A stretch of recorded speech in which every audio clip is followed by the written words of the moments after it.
Ang pagninilay ni San Juan Maria Vianney.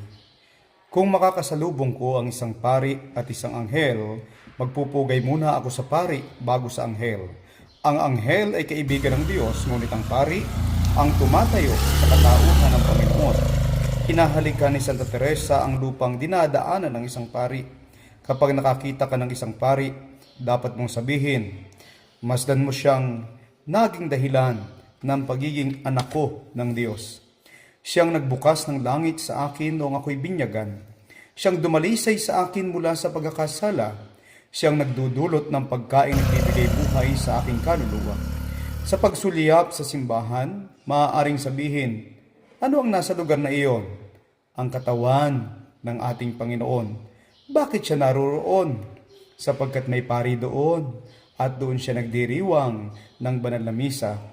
Gayon na lamang ang galak na naramdaman ng mga alagad sa muling pagkabuhay ni Jesus sa pagkakita nila sa Panginoon na labis nilang minamahal.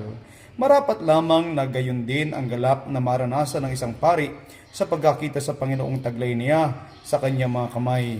Pinahalagahan ang mga bagay na kaugnay ng kupang ininuman ng mahal na birhen at ng batang si Jesus sa Loreto.